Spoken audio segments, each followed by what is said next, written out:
This is the OTB Television Network, a service of Capital District Off-Track Betting.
Good morning. Welcome to the Handicappers Report on this Thursday morning. Seth Merrow and Jeff Carl. Good morning, Jeff. Good morning, Seth. A little tough travels getting in here this morning. Just a lot of traffic. The main roads aren't bad whatsoever, but there are a few accidents here. I know you had to revert your route, and it took me about an hour to get here from Saratoga. And I was saying before we went on the air, I think it's that kind of day. Having done this now for about a year, driving in, the day after a storm, the roads are a little wet. It's a sunny day, and from my direction, I'm coming right into the sun, and I think the roads are a little wet. You get the road glare. Maybe somebody's wipers aren't quite what they should be, and so you get a little splash because the roads are a little bit wet, and sure enough, a couple accidents and had to avoid some things. So but by the time, if you have someplace to go, and if you haven't left already, by the time you get going, I mean, I think it mainly affects rush hour, and once rush hour clears off things, because the roads themselves were fine. Yeah, exactly what you said. I'm coming down 87 south, and then I hit 90, I head east, and I hit that, and that sun was hitting you in the face, and traffic backed up again.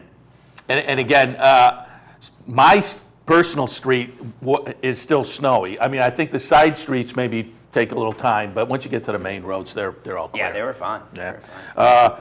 Coming up on Racing Across America later today, I have Dave Rodman, and one of the topics we're going to talk about, maybe you've already touched on it, but the Trevor McCarthy ride the other day, where he lost his irons coming out of the gate, and still winds up winning the race, and we'll look at that and talk with Dave a little bit later, but I wanted to get your thoughts on that. And I was reading Frank Vespe's website, The Racing Biz, and they did a little recap of it, and they quoted one of the folks down at Laurel who said, the quote went something like, he must have felt like a gymnast who misses the balance beam 40 times in a row. At least.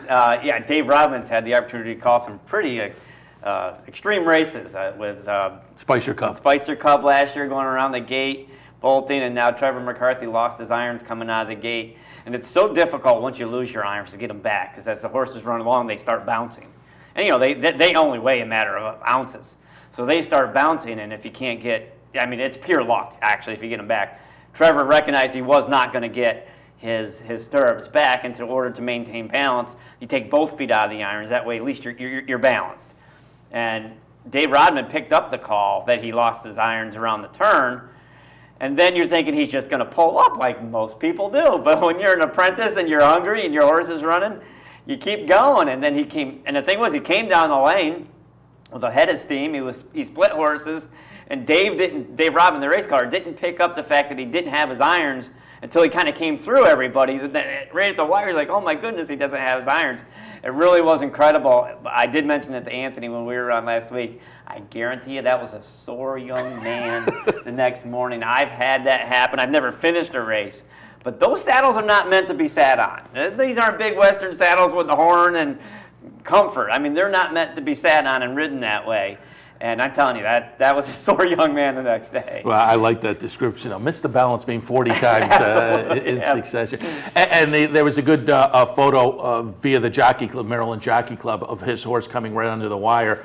and you can see his foot is not in a stirrup, and in fact, you can see the stirrup just behind the crook of his knee, which demonstrates how difficult it must be to get it back. Sure. I mean, his leg is kind of hanging down, and with that up by the knee, to get back up into that would take a little bit of gymnastic prowess, and you can see where that would certainly be difficult. And the article I read made the point that as you made, typically it'll be, oops, I've lost an iron. Let me see if I can get it back. I didn't get it. Let me see if I can get it back. Didn't get it. Let me see if I can get it back. Let me wrap up on the horse. Yeah. But I guess you're an apprentice. That's not the game plan. So let me try to win the race regardless. Yeah, and like I say, split horses coming down the lane. It was really quite exciting, quite an amazing feat for a young man. And as I say, we'll talk about that a little bit later on with Dave Rodman.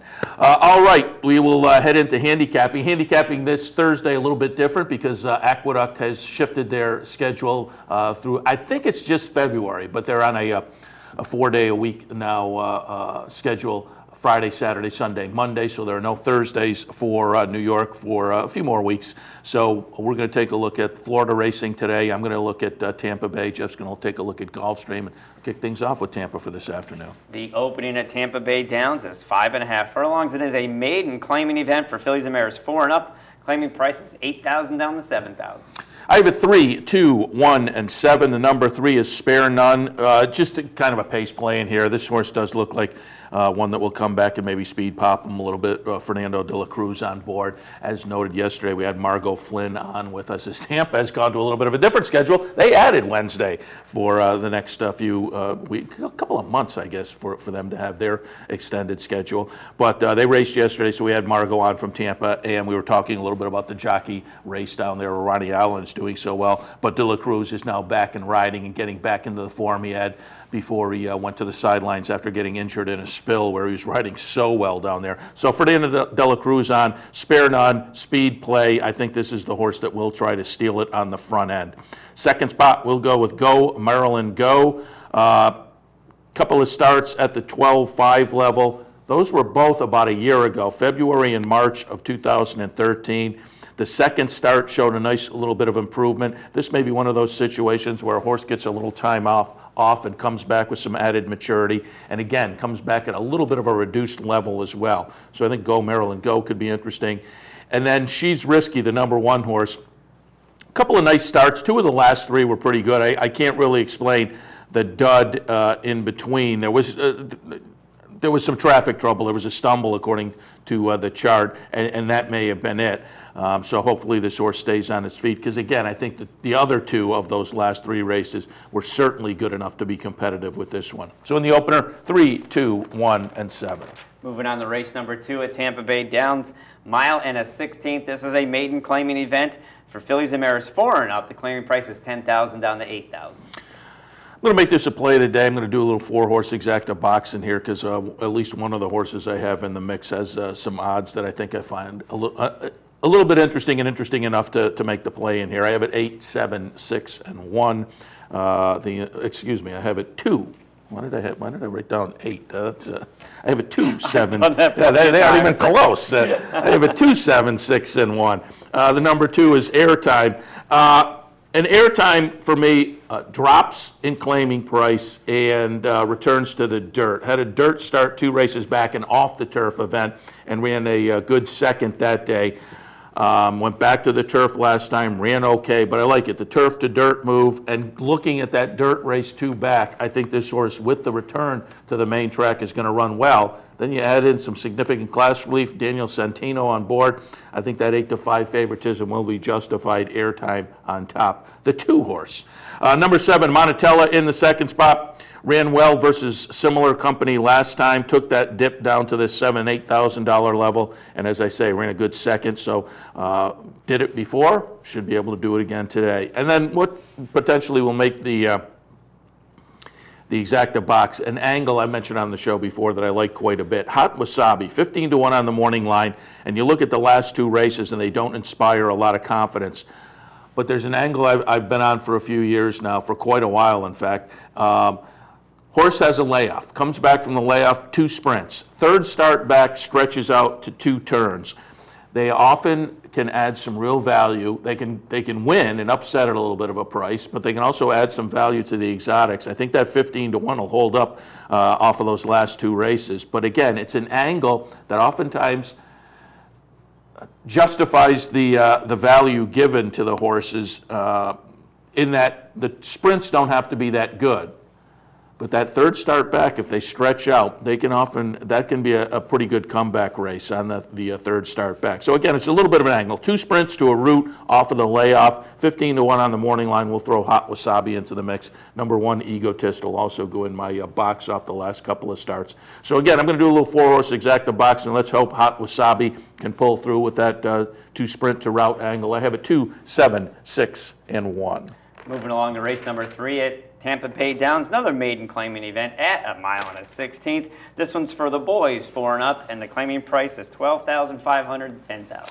5, 8, 4, and 1. The number 5 is Anthill, and just seems to be in some pretty good form right now. Looking at the finishing positions, the numbers this horse is throwing, this is a horse that has had 14 career starts and doesn't have a win yet. But the last 3, this horse seems to be right there in the hunt, throwing some pretty good numbers. I think this horse is going to be a contender again today. Ronnie Allen on board. Second spot, 2 Cuban Brothers U has some speed, and that speed might hold on a little bit longer. In the second start back, came back off a fairly long layoff, the end of August until early January.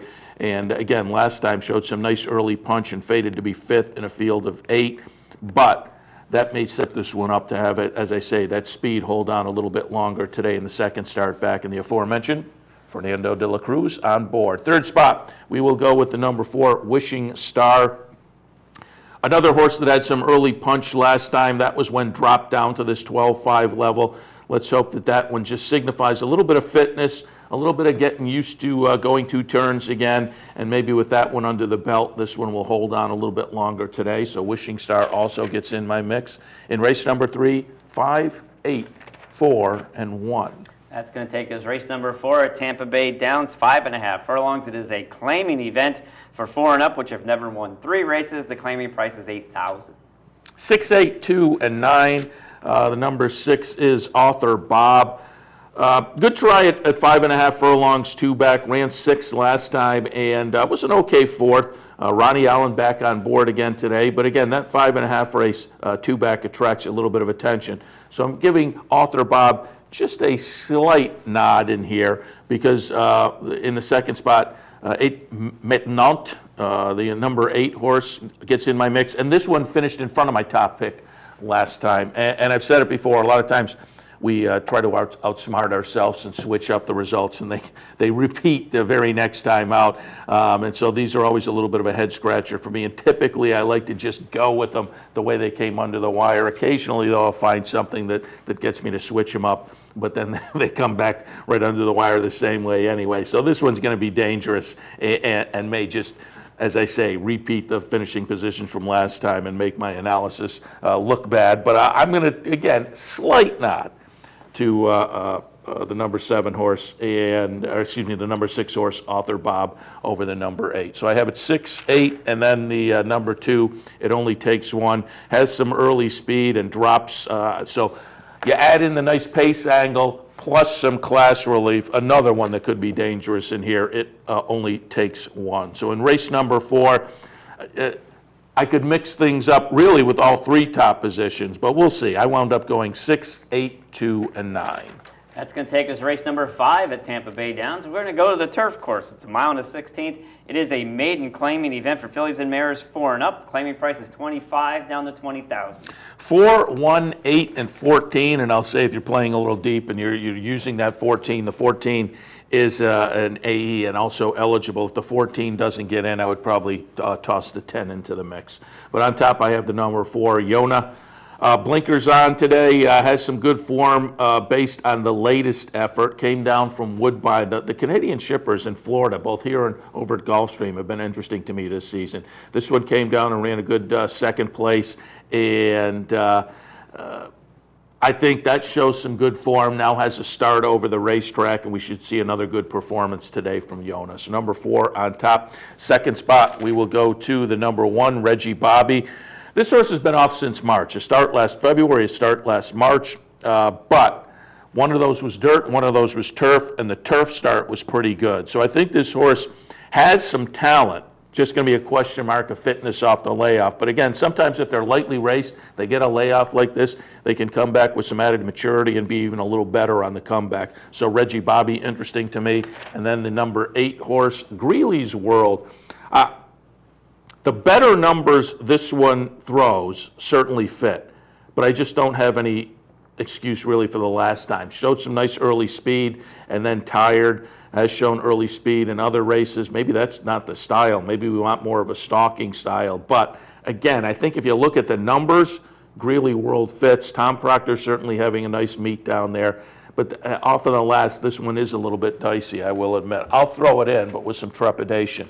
So in the 5th race, again, I have it 4, 1, 8, and 14. 14's an AE. If that one doesn't make it in, the 10 probably gets into my mix. Yeah, that Greeley's World, I think change of tactics might be in order. I had a horse like that. I was training in Maryland. They go right to the front, and they kept stopping.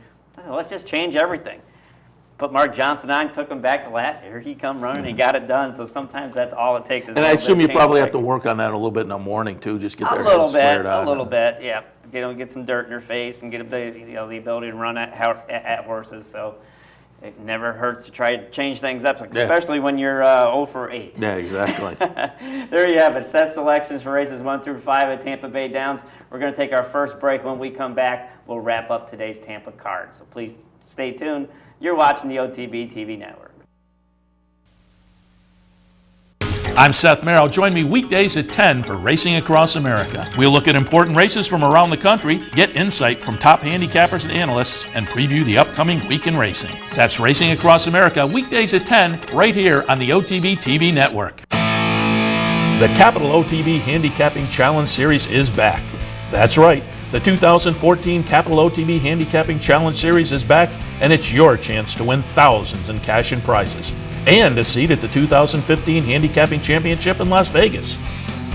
This month's contest is the Shamrock Showdown on March 1st.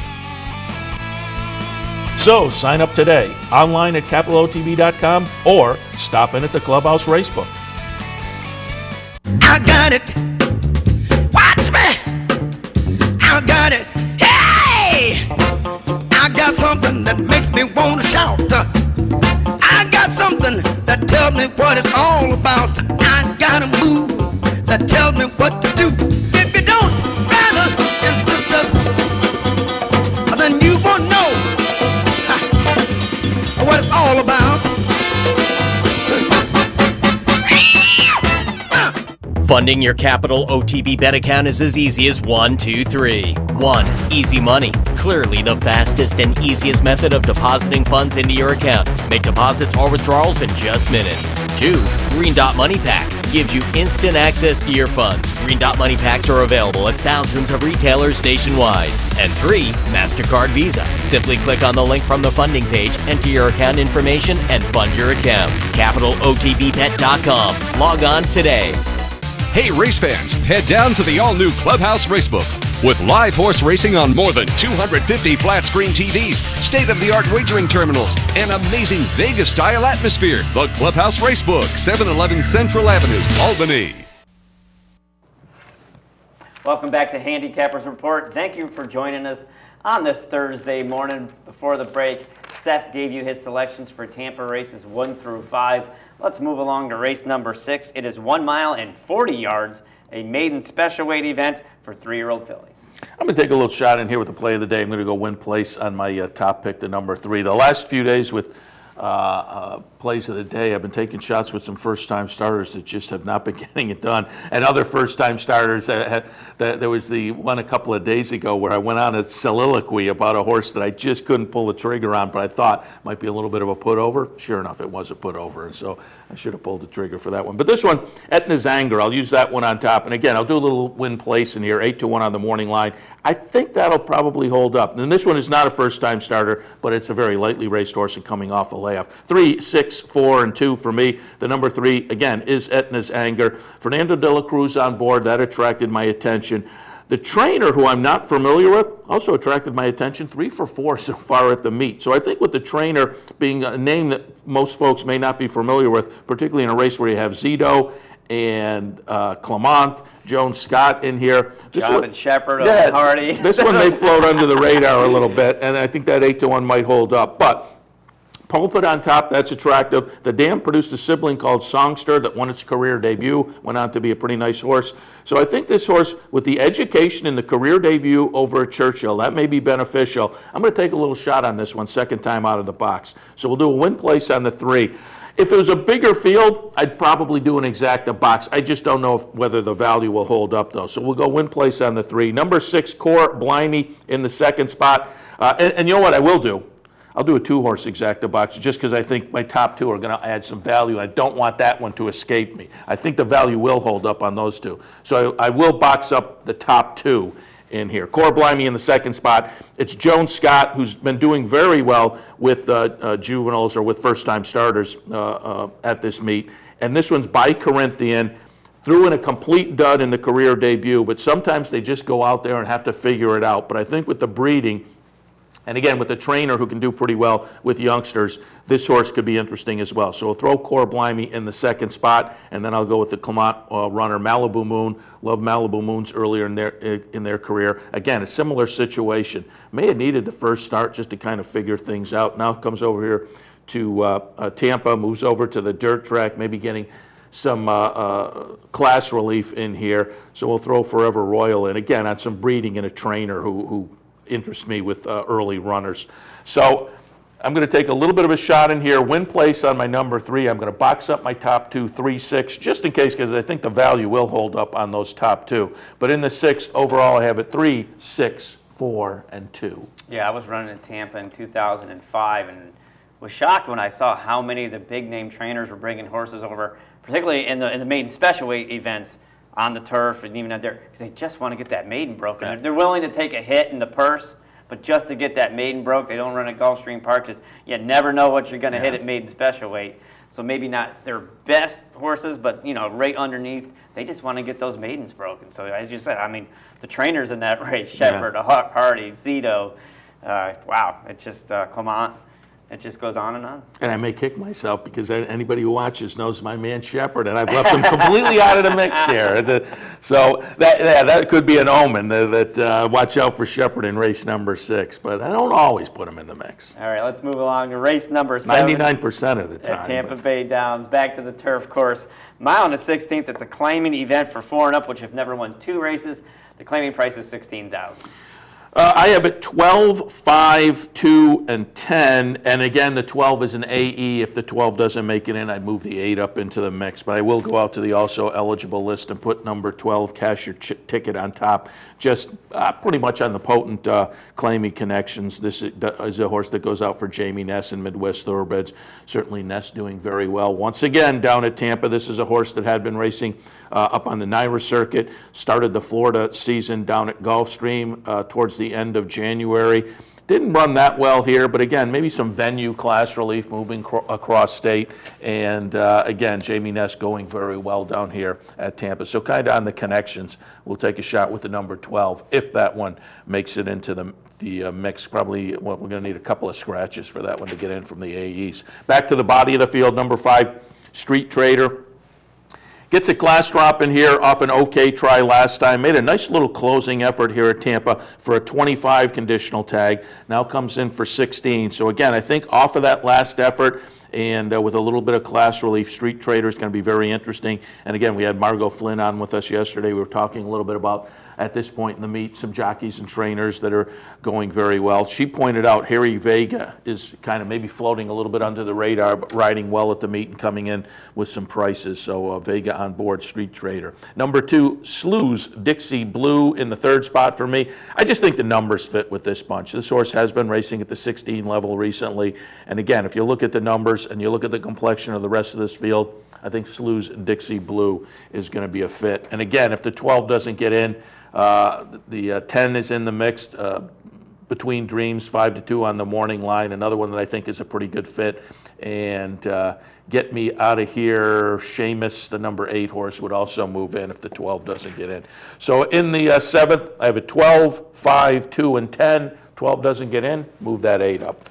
That's going to take us to race number 8 at Tampa Bay, down 6 furlongs. It is a claiming event for 3-year-old fillies. The claiming price is $12,500. 6, 1, 3, and 7. The number 6 is I'm Crazy for You. Might be getting some venue class relief. I think there's some numbers here that fit with the field. Comes over from Calder and comes in from Kathleen O'Connell. She's having a pretty good meet and does very well seasonally over here. This horse, as I say, has been over on the other side of the state at Calder. So maybe a little touch of class relief in here with the move cross state. But I think I'm Crazy for You should be very, very interesting. Again, on the move to Tampa. Second spot, we will go to the number 1 horse, Miss Celeb.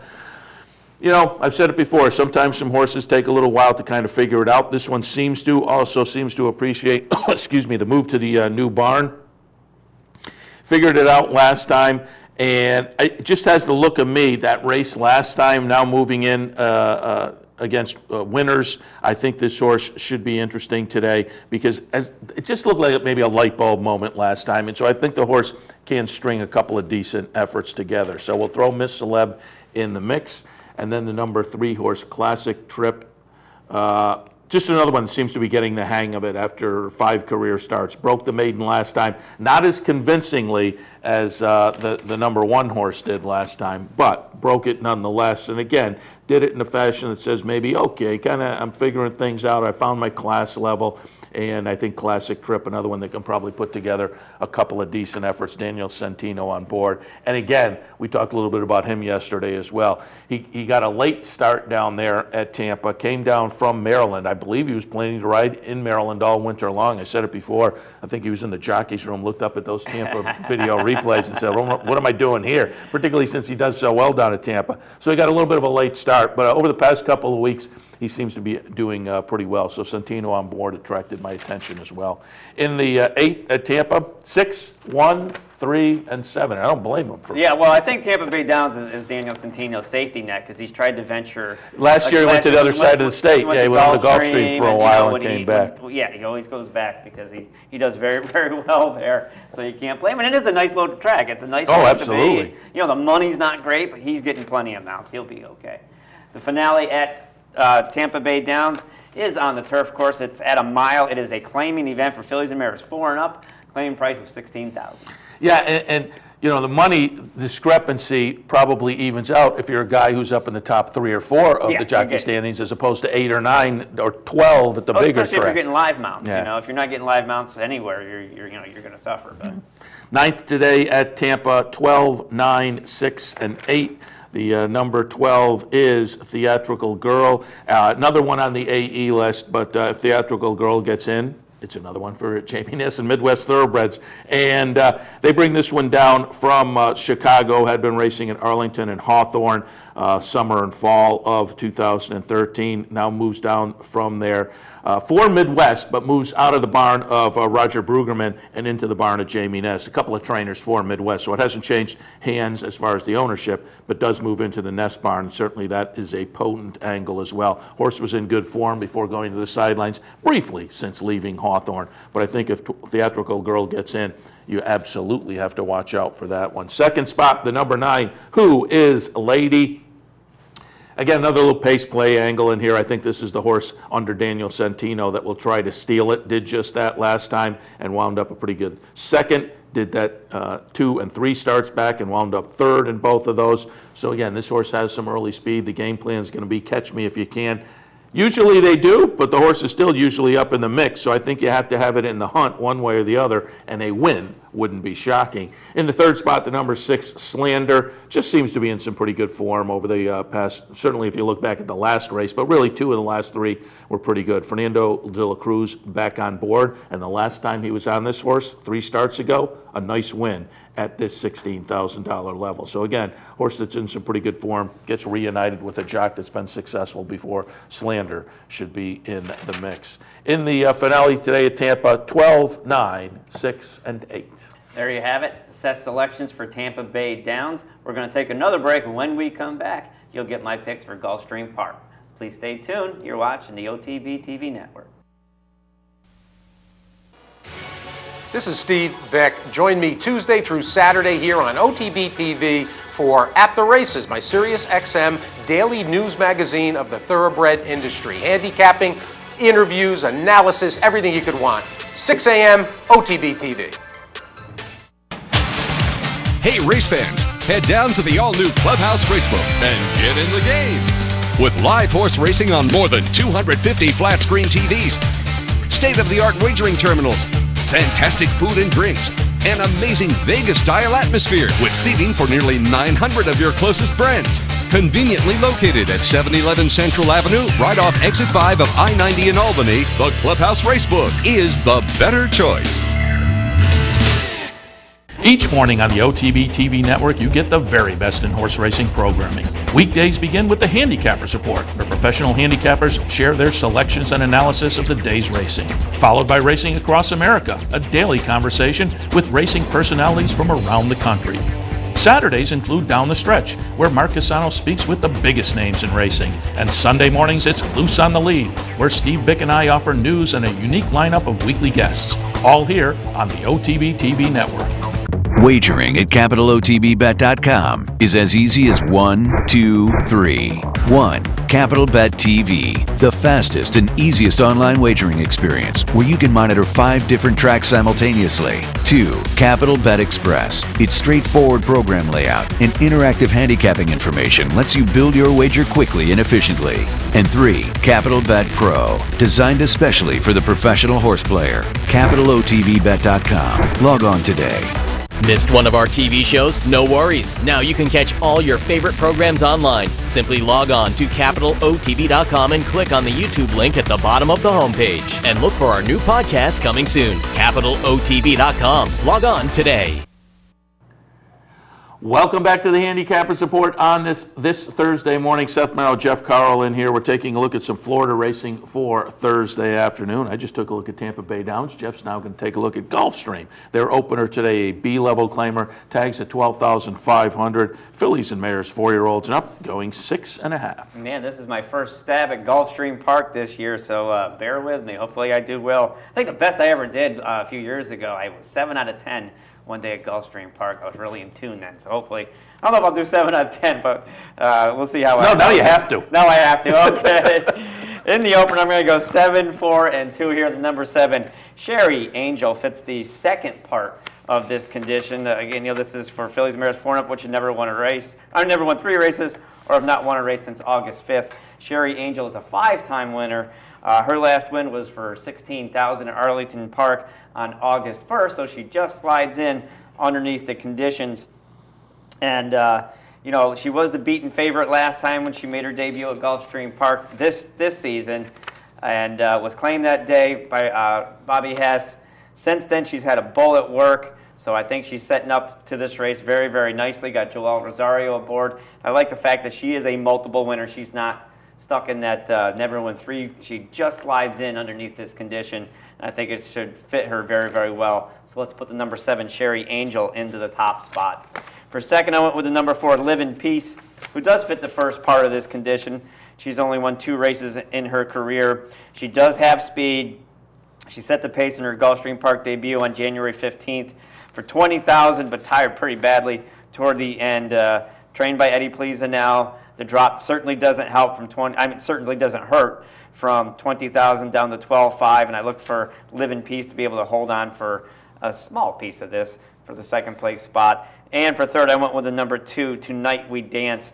Also fits the first part of the condition with only 2 wins to her credit and 14 career starts. And she's interesting because she's dropping down from 20,000, and her last dirt race that she ever ran was the last one that shows up on the page, and that was an off-the-turf event at the fairgrounds where she broke her maiden special weight. Ever since then, Tonight We Dance has been racing on poly and turf.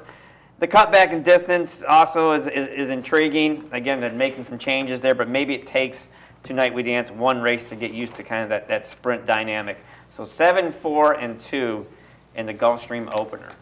Second race at Gulfstream today, a plain vanilla claimer down at the $6,250 level. These are fillies and mares, 4-year-olds and up. They will go 3/4 of a mile.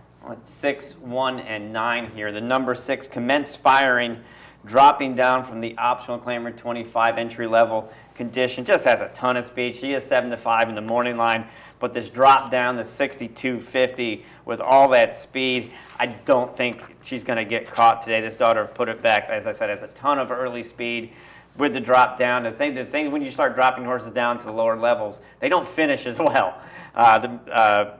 the most of the time. So I would think Commence Firing is going to get right out there and just commence herself all the way to the winner's circle. No big surprise there. So I tried to, find a horse that I could hook up for a decent exacta. I went down to the inside to the number 1 New Englander, who's 8 to 1 in your morning line. 2 starts back, she did win for 62.5, and then in her subsequent race, she was beaten by Pompous Miss for 8,000.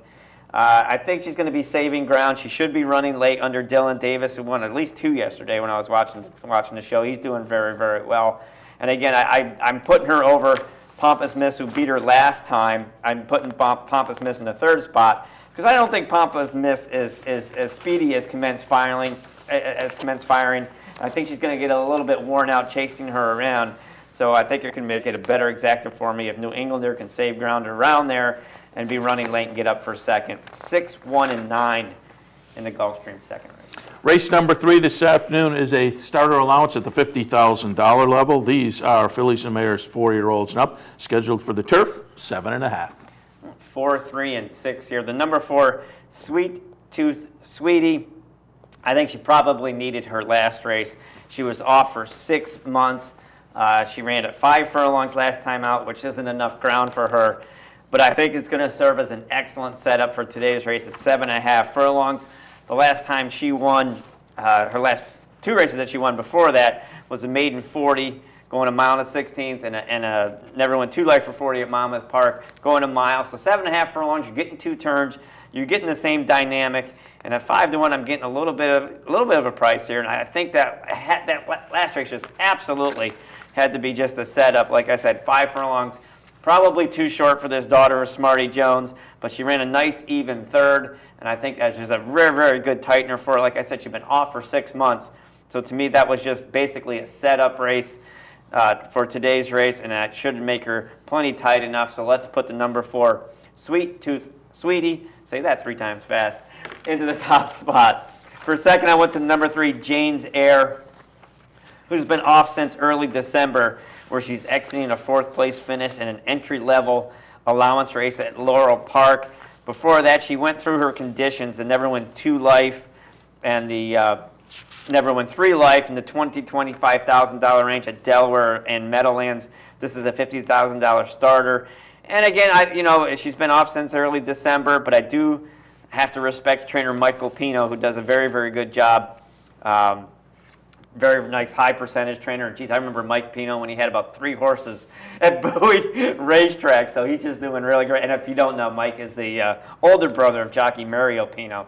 So a couple gentlemen there have done very, very well in this industry. So I always respect Mike when he runs his horses. So let's put Jane's Air into the 2nd spot.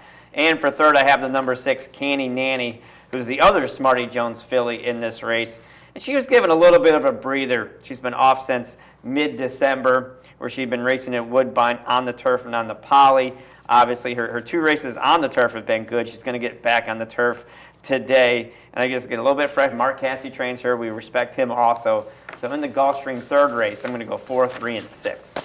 In the 4th this afternoon, we have a claiming event, claiming tags $40,000 to $50,000. These are 3-year-old fillies. They will go 6 furlongs. 2, 6, and 3 here. The number 2, Magic Lily. This is a race that's just laden with speed, and I think it should set up very, very well for her. She is 0 for 10 in her lifetime with a couple seconds, couple thirds. And I'm sorry, this is not a maiden race. She's got 2 wins, 2 seconds, and 2 thirds. But I said this race really sets up very, very well for her. You got speed from the 1, the 3, the 4, the 7, and 8. She's posted down through the inside, so the rider should be able to just find himself a nice spot, get her into rhythm, and be running late. I look for her to kind of turn the tables on a couple of the fillies in here that I think might get caught up in all that speed. For second, I went to the number 6, Chase My Tail, who's another off-the-pace runner, just the way I think this race might set up. I know Gulfstream Park generally favors speed, but you know what? There's so much speed in this race. You think something's going to have to give, and it should set up nicely for horses coming from off the pace. And this filly did rally to Breaker Maiden in Saratoga for $50,000. Later, after that, they ran her in a couple stake races, the P.G. Johnson and the Salima. You know, it didn't run so great. Back to the dirt. She's been off since November. So I think with some fresh legs for trainer Chad Brown, again, I think the pace scenario is going to favor the 2 and the 6. So I went 2-6. And then for third, I went to the number 3, Two-Step Floor, because I think of all the speed horses, the one that probably emerges at the top of the lane is number 3, Two-Step Floor for Michael Trombetta, and maybe we'll be able to hang on for third. 2, 6, and 3 in the Gulfstream 4th race. Race number 5 at Gulfstream this afternoon, optional claiming event. Claiming tag $75,000. The condition non-winners are one other than. These are 3-year-old fillies. They'll go a quick 5 furlongs on the grass. Yeah, I think it's going to be a very quick 5 furlongs. There's a couple nice fillies in here that I'm very interested to see run. I went 3, 7, and 8 here. The number 3, Sweet Emma Rose, is your 2-to-1 morning line favorite. Wesley Ward, Javier Castellano. She's returning from a little over 7-month layoff. Broke her maiden at first asking at Keeneland, and then subsequently ran in the Rollicking Stakes at Pimlico and was 4th that day as a heavy favorite, but got beat by a horse named Debt Ceiling. That I think that was for colts actually. The Rollicking Stake I think is for boys too. So took on the boys, didn't go so well, and then as Wesley likes to do, he took this filly across the pond over to Royal Ascot, where she was a good second in the Queen Mary Stakes, which is it's a grade 2 over there. But you know, that's some tough competition over there. She was 16-to-1 that day, and she was a very, very good second. You know what? And she's working well for her return, which is what you normally see from Wesley Ward trainees. He makes them put it out there in the morning, makes them tight in the afternoon. So at 2-to-1, I have to put the number 3, Sweet Emma Rose, into the top spot. You know, for second, I went to the number 7, Tiz Gale, who certainly took to the turf. This daughter of Stormy Atlantic had her first 4 starts in Maryland on the dirt, and then made her Gulfstream Park debut on the turf on December 8th for Nacho Correas and Sagamore Farm, those good people from Maryland there. And you know what she did? She wired the field in that her first start on the turf, December 8th, and has been working well subsequently. You know, Seth, if Sweet Emma Rose wasn't in this race, I'd be all over Tiz Gale. I like when they show that much improvement when they move over the turf course, and has been working well ever since. But you know what, Sweet Emma Rose just looks like she's probably got a little bit of class edge. But still, Tiz Gale is at 6-to-1. It could make a nice little exacta for me. For third, I went to the number 8. Should have bought her. She came from off the pace to break her maiden on December 21st, which was at Gulfstream Park, at today's distance of 5 furlongs on the turf, but I just don't think those top 2 are going to be coming back to her today. I think she's going to give a very nice effort, but I think those are some serious fast horses in front of her. 3, 7, and 8 in the Gulfstream Park 5th race. All right, we'll take our last break of the hour. When we come back, we'll continue our look at Gulfstream Park. Stay tuned. I'm Steve Beck. And I'm Seth Merrill. Together, we're loose on the lead on Capital OTB, Sundays at 10 a.m. Why should they watch, Seth? Sit down on Sunday, have a bagel, get some great racing conversation. Cream cheese only, no jelly. Sundays, 10 a.m., loose on the lead, Capital OTB. Using CapitalOTBBet.com is as easy as 1, 2, 3. 1. Simply log on with your username and password from the homepage. 2. Fund your Capital OTB account through our Easy Money, Green Dot, or Visa MasterCard options.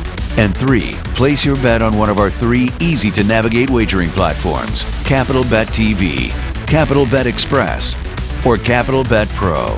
CapitalOTBBet.com. Log on today. Here in upstate New York, no one provides bettors with more wagering options than Capital OTB. Our network of branch and easy bet locations stretches from the mid-Hudson Valley all the way to the Canadian border and west to central New York. So whether you need to place a bet, fund your Capital Bets account, or watch the next big race, all the action is just around the corner. A full list of our branch and easy bet locations can be found online at CapitalOTB.com.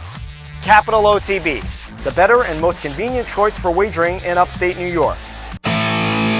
The Capital OTB Handicapping Challenge Series is back. That's right, the 2014 Capital OTB Handicapping Challenge Series is back, and it's your chance to win thousands in cash and prizes, and a seat at the 2015 Handicapping Championship in Las Vegas. This month's contest is the Shamrock Showdown on March 1st. So sign up today, online at capitalotb.com, or stop in at the Clubhouse Racebook. I'm Mark Cassano. Join me Saturday mornings at 10 for Down the Stretch. We'll inform, analyze, and welcome in the biggest names in racing. So join me Saturday mornings at 10 for Down the Stretch, right here on the OTB Television Network. Welcome back to the Handicappers Report on this Thursday morning. Seth Merrill and Jeff Carl. Jeff is looking at Gulfstream, and we'll continue now with their race number 6. Conditional claim event. Claiming tag $16,000. The condition non-winners are 3 lifetime. These are fillies and mares 4-year-olds and up, scheduled on the grass, 1 mile and a 16th. Only 3, 5, and 8 here, Seth. The number 3, Prickly Pear. Again, certainly I think needed her last race on January 3rd. She'd been off since July of 2012, so that's that's an awful long time. That's a little over a year and a half. And when she came back on January 3rd of 2014, she displayed early foot and tired, and you'd have to expect that off a more than a year and a half layoff, and that was for 30,000 claiming level, and now she's dropping down to 16,000. Before that, she was second in entry-level allowance races at Monmouth Park, and they dabble a little bit in some stake races for her. But I guess you could probably be somewhat concerned about the drop down from 30,000 to 16,000 and only her second start off a layoff. And yeah, that's a legitimate beef. The way I was looking at it, Seth, is this is a 5-year-old mare that I think maybe they just need to make some money with it. Possibly are they looking to unload her? That's quite possible, but her race off the bench I think was good enough to win this regardless. But I think at this point she's 5 years old. She's only run 7 times in her career. I think they just need to make some money with her. If they lose her, they lose her. But I think with that race under her belt, which she obviously must have needed, I think Prickly Pear is going to be very, very tough today. For second, I went to the number 5, Monero, and just draw a line through her last race, which was an off-the-turf event at Gulfstream Park. She got beat 30 lengths. There's just absolutely no way that she wanted to run that day. This filly's been pretty much exclusively turf her whole career. She was claimed that day by Kirk Zayati, who you have to respect first off the claim. He's 45%, and this is a New York bred filly that should be tough for this never win 3 life level at 16,000 because, like I said, just draw a line through that race. Back to her preferred surface. Let's put Monero into the top spot. And for third, I went to the number 8, Expropriate. She needed a little bit more real estate in her last 2. She rallied very, very well. Came up a neck short and a head short. But you know what? She doesn't get any extra ground today either. Same distance, so maybe she get a similar result. 3, 5, and 8 in the Gulfstream Park 6th race. Race number 7 this afternoon, plain vanilla claimer, $16,000 tags. These are 4-year-olds and up. Grass, on the grass at 1 mile and a 16th. All right, 10, 7, and 11 here. The number 10, Le Deluge. Again, overlook her previous start at 1 mile and 7/16 for 35,000. I think it was just a little bit too far for him and a little bit too rich. Back to the $16,000 level where he was second 2 races, 2 back. He was second for 20,000 and second for 16,000. So he's just back to his proper level. I thought it was interesting when I was looking at the breeding on Le Deluge, bred by Mrs. Orm Wilson Jr. And I won a race in Maryland called the Orm Wilson Jr., probably named after her husband. It was a little Virginia bred or Maryland bred stake. So it was nice to see that they're still active in the business. But again, I just think if you just draw a line through Le Deluge's last race where, again, just too far, too tough, back to his proper level. Let's put him in the top spot. Chad Brown, Jose Lizcano, nice combination there. For second, I went to the number 7, the B's and E's. The B's and E's was the beaten favorite in an entry-level allowance race at Tampa Bay Downs on January 5th. Going to reunite with jockey Kent DeSormo, who's had quite a bit of a renaissance as of late. I know he had a nice Arlington Park meet. This meet at Gulfstream Park's not great, but I think that Arlington Park meet got him going in the right direction. And they teamed up DeSormo and this horse, they teamed up to grab a 16,000. Everyone won 3 life at Gulfstream Park. So it's a good combination. And again, I don't blame them for taking a shot and going over there to Tampa Bay Downs to try to win that entry-level allowance race. And I learned that even those entry-level allowance races, when I was down there several years ago, they can be a little bit salty. So took a shot, it didn't work, back to his proper level. Let's put the B's and E's into the second spot. For third, the number 11, Volcano Run, just kind of continues his descent down the ladder for Mike Maker and Ken Ramsey. They want to put him where they can win. He was fourth for 25,000 last time out at Gulfstream Park. Very even fourth, and then again, just going to drop him down a little bit to see if that's going to be a winning spot for him. Maker, Ramsey, Castellano, potent trio there. 10, 7, 11 in the Gulfstream 7th race. Race number 8 this afternoon. It's a maiden claim or claiming tag 50,000 up to 60,000. These are 3-year-old fillies. They will go 6 furlongs. 8, 9, and 3 here. The number 8, Hello Rosie. I like first-time starters and maiden claiming events. A lot of times they are well meant. They want to win first time out. This one is a firster by Yes It's True. So you got some speed right there on the sire side. I have a song and prayer, Speed and Speed. Trained by Eddie Pliza, who's 22% with first-time starters. That's a pretty nice number. And what I like most of all, Hello Rosie fired a bullet work on January 28th out of the gate, 36-1. So obviously, she's well-intentioned to try to win first time out. You wouldn't do that unless you really want them to pop out of there. I got Joel El Rosario board. I got 5-1 in the morning line. It's going to be very interesting to see if you get that 5-1. As we always say, watch the board with first-time starters. A lot of people in the know. What I thought was interesting, Seth, is she had that bullet work, but the works before that were pretty good. Not extraordinary, but pretty good. I just think that bullet work out of the gate leading into this race indicates that they really are looking to win first time out. That's why I put the number 8, Hello Rosie, into the top spot. For second, I have the number 9, Nora in the Sky. She's 0 for 7 in her career, but her 2 races for a tag are good. The 5 times that she ran maiden special weight, a little bit over her head, but the 2 times she ran for a tag maiden 50, she was third. Her last time out, she was maiden 40 and just got beat. She had the lead late in the race, but couldn't quite hold on, getting Javier Castellano aboard. So let's put her in the second spot. Obviously, for some reason, if the first-time starter doesn't get off well or isn't what I think she would be, Nora in the Sky is going to be very, very tough off that last effort.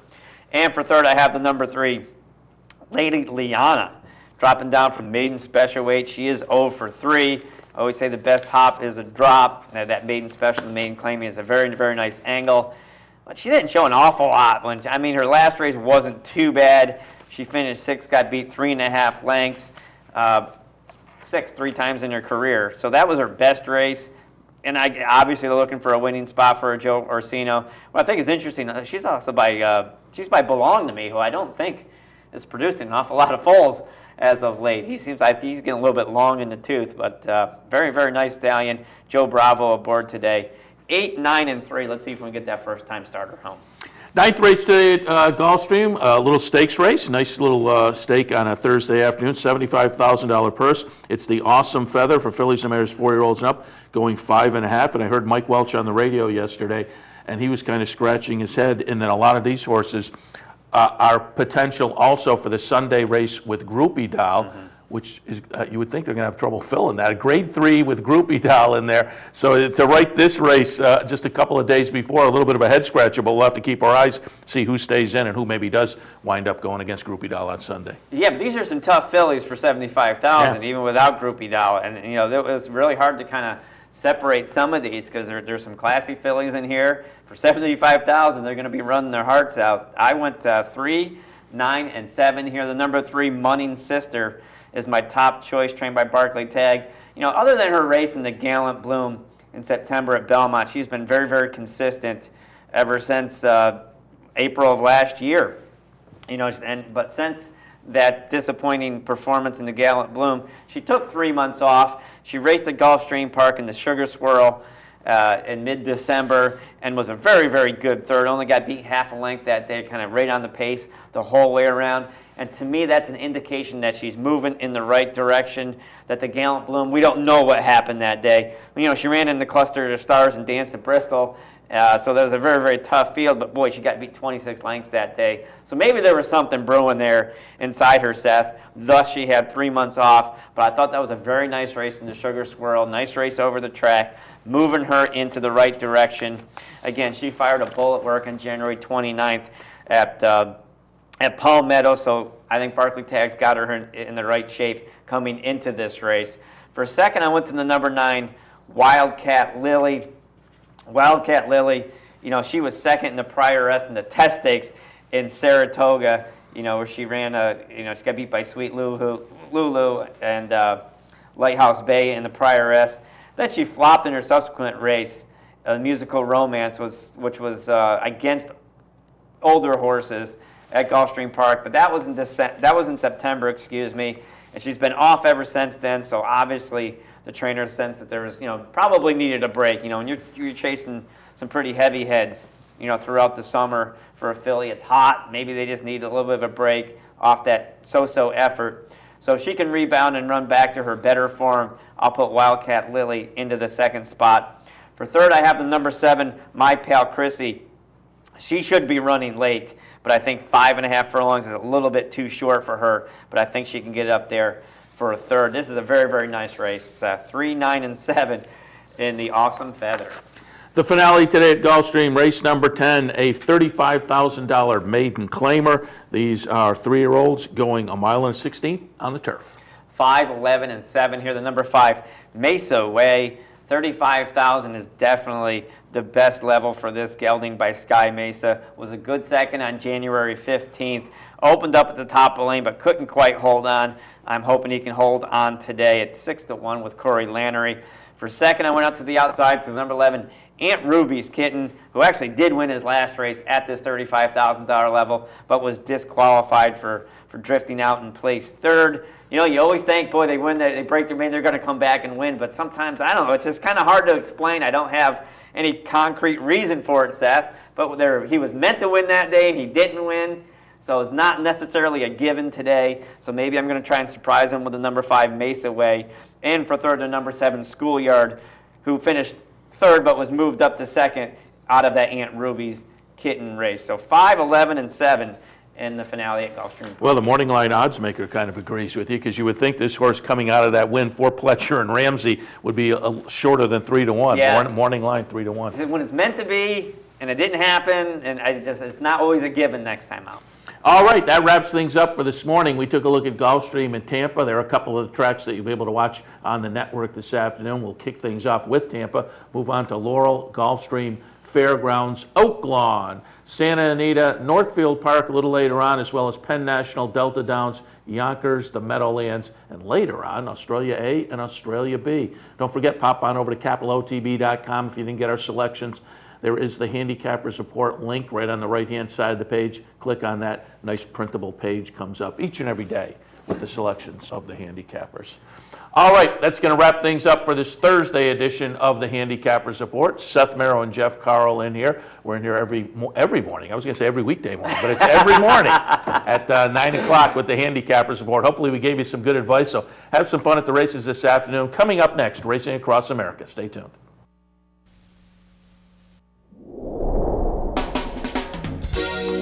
You're watching OTB TV, a service of Capital Off-Track Betting.